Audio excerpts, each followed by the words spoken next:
Lagay ng ekonomiya, kalakalan, negosyo at iba pa. Atin ang alamin dito sa Ang Pilipinas Ngayon. Magandang araw, narito tayong muli para sa ating segmentong Balitang Negosyo at Kalakalan.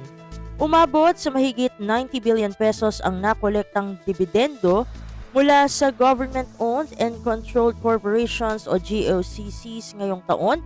Ito ay ayon sa Department of Finance o DOF.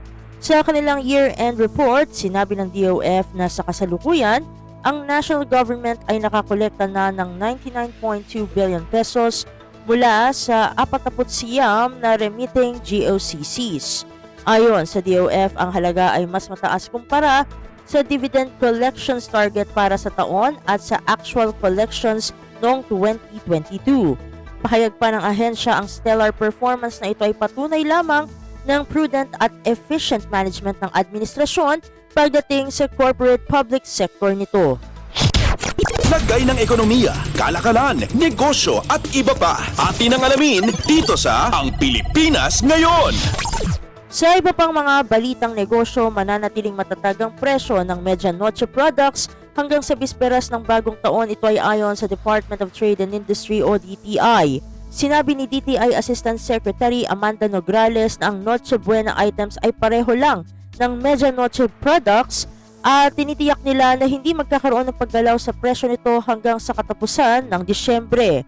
Tiniyak pa ni Nograles na walang magiging pagtaas ng presyo sa basic necessities at prime commodities tulad ng canned sardines, condiments at tinapay hanggang sa Disyembre at 31. Magkakaroon ng taas presyo sa susunod na taon kapag sinimulan na ng DTI ang paglalabas ng notices. Makaraang humirit ang 18 manufacturers ng price hike sa 63 items tulad ng kape at tinapay. Sinang-ayunan naman ni Steven Cua, presidente ng Philippine Amalgamated Supermarkets Association, ang pahayag ng DTI. Kung magkakaroon man ng price hike, tiniyak ni Cua na magiging napakaliit lamang nito. Lagay ng ekonomiya, kalakalan, negosyo at iba pa. Atin ang alamin dito sa Ang Pilipinas Ngayon. At sa pagtatapos ng ating segmento, maaaring bahagyang tumaas ang presyo ng mga paputok ilang araw bago ang pagsalubong sa bagong taon. Ayon kay Lea Alapide, presidente ng Philippine Pyrotechnics Manufacturers and Dealers Association, matatag naman ang supply ng mga paputok kaya kung tataas man ang presyo ay bahagya lamang. Halimbawa, aniya ay ang presyo ng sawa na maaaring tumaas sa 650 pesos hanggang 700 pesos mula sa kasalukuyang 550 hanggang 600 pesos. Sinabi niya na ang peak days ng pagbili ng paputok sa Bukawi, Bulacan ay mula December 29 hanggang 31.